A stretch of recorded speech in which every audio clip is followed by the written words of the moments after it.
channel. It has been forever since I filmed a video.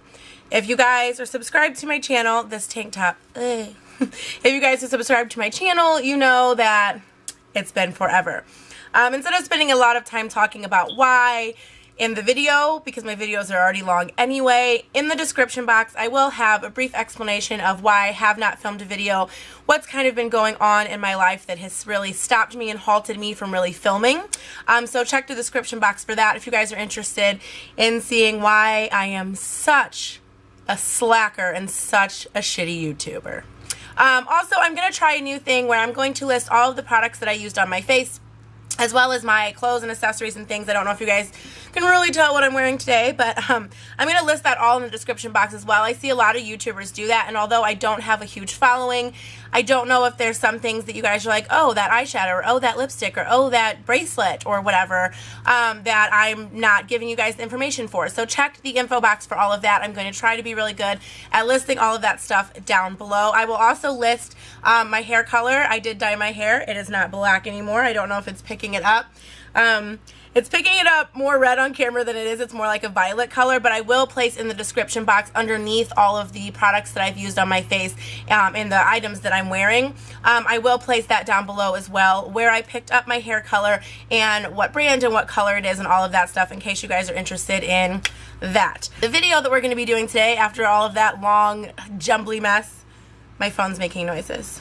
Text message. They'll wait. We are going to be doing my kind of top 5 must-try beauty tips. Try to base my 5 like makeup-y tips off of things that I don't really see a lot of YouTubers talk about. Now, this does not mean that there's not a YouTuber out there who brings this up, or who has coined this, or who has talked about this before.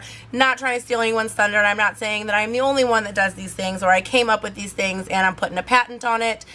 Just some things that I really don't hear a lot of YouTubers really talk about that are kind of just like small tips and tricks that might help some of you guys. So if you guys are interested in learning my top 5 must-try beauty tips, stay tuned. Okay, the first one that we're going to go into is brows. One tip that I have for brows that I don't hear a lot of people talk about, I see a lot of people use this product, but they don't necessarily say that they're using it in this way. And that is a brow gel. Now, if you can see, my brows are very, very dark. They look extremely dark because my hair is now this vibrant fire demon red. And I'm still using my black pencil. But when my hair was black, my eyebrow hairs are naturally dark anyway. They're very, like, really, really dark gray, like a very charcoal color. So even when my hair was brown, before I dyed it black, I was finding that if I was using a brown product, a brown pencil, something in brunette or something in chocolate, it didn't look good because my hairs, my natural hairs, were much darker than the product that I was putting in my hairs because I was trying to match my hair. So I used the pencil that I use, and I believe I've talked about this before. This is the pencil I think that I used in my brow tutorial, my updated one, which I will link down below. This one is by Sephora, and this is in the color charcoal. And this is the one I still use simply because I have this left, and I don't know if I'm going to stay red forever, and I don't feel like changing it. I'm just lazy. Let's just be honest, I'm lazy. I'm just going to keep using this one. But even when my hair was black, I was finding that when using this, I was getting a bigger, darker Groucho Marx brow, and I didn't want that. So what I started doing was using brow gel. Now, a lot of YouTubers use brow gel. You can use it to just fill in your brows normal. There's a lot of different kinds, a lot of different brands, ton of different colors, and a lot of people use them too to keep your hairs in place, which I also do. But what I found really helped, and I didn't really notice it until after I had used these two in conjunction a couple times, was that it kind of tones down the color. This one is by Sonia Kashuk, and I got this at Target, and this is, I think, just a universal shade. It's just a tinted brow gel. I believe she only has this one shade, and it's kind of like, I don't know if you guys are going to be able to tell, it's kind of like a not mauve, a taupey, browny, gray, weird color. It's like a taupe color, and you wouldn't think that this would look good on anyone's brows, but what I find in conjunction together is that it tones down the darkness and the harshness of the pencil. So I find that these two together work really well. Not only does it keep your hairs in place, but it really just tones down. And I mean, believe it or not, my eyebrows were much darker before I put this on today. Just saying.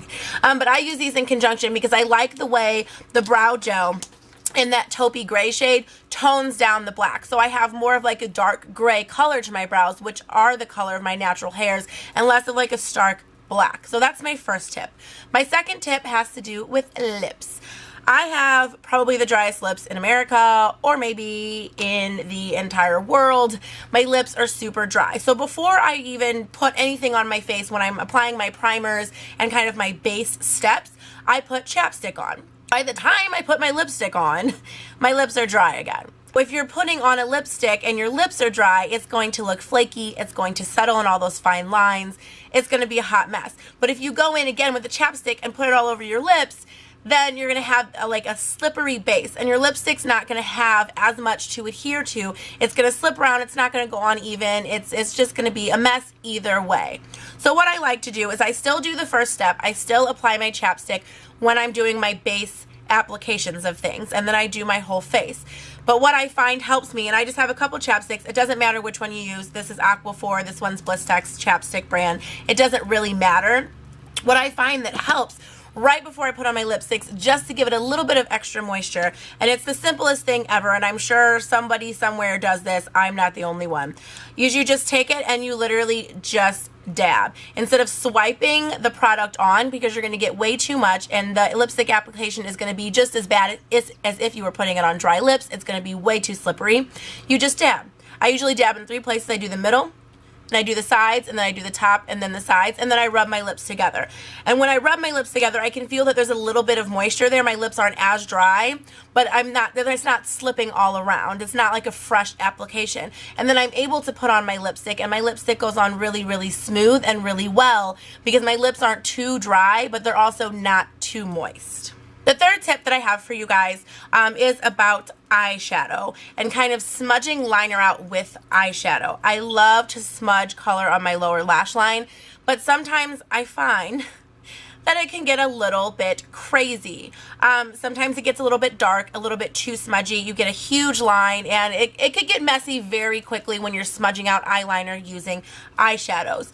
So one thing that I really like to do that I find really helps me, especially if I'm just kind of doing a quick look and I just want to slap some black eyeliner on there and I just want to smudge it out really quickly, is to use an eyeshadow, but an eyeshadow that is the same color as your skin tone or close. So instead of putting black down there and then, you know, you're going to go in with the blue, or you're going to go in with whatever color matches first, I like to use a skin toned eyeshadow because it helps me smudge out that liner, but I feel it doesn't get really messy. So say today I have like a burgundy color underneath. I didn't do eyeliner on the lower lash line today, but say I went in and I tried to smudge out with this burgundy color, sometimes it can be a bit too much. And I got a thick line, I have way too much burgundy. I mean, I have raccoon underneath and it's bad. So what I find helps, I just have a couple of options to show you guys. What I find helps is going in with the skin tone shadow, and this is the brush that I use. It doesn't really matter what brush you, whatever brush works for you. This is the shader brush, I believe, by Real Techniques. And what I do is I just go in with the color that's close to my skin tone. This one is one of my favorites. This is Makeup Geek's Creme Brulee. I love that color. You can also go in with like a face powder that matches the color of your face. This one here is by Tarte. This is their powder in medium, or like in the chocolate bar palette. I hope I don't blind you. Oh, I'm gonna blind you. You see, it's been so long. There's this color right here that's really nice.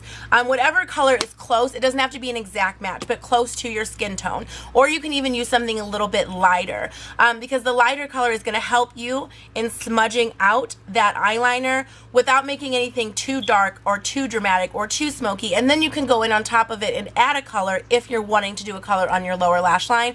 It's the same thing as like a transition color when you're blending into your crease. You don't go straight in with the black. You go in with colors that kind of go up in their opacity and in the darkness, because you want to make sure everything's nice and blended. The same concept applies to your lower lash line, and it really works for me because sometimes I do a bit too much, as you guys know, and it's a mess. So it just really helps. Just think about it. It's pretty much a crease transition for your lower lash line. Next tip is something I actually found on YouTube. Some of these I've been doing for a long time. Some of these I just kind of was like, oh, that works really well. I just tried it one day and I was like, yay. This is actually a tip I found on YouTube, and I believe this is my... Is this my final? No, I have one more after this. I'm losing it, guys. I am. Is with liquid eyeliner.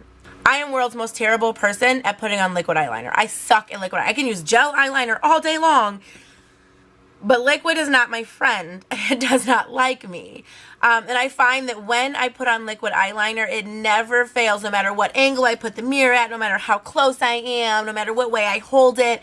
It never fails that my eyelashes get probably 95% of the liquid eyeliner. And then instead of having these beautiful lashes, I have like 3 lashes because they've all clumped together with liquid eyeliner.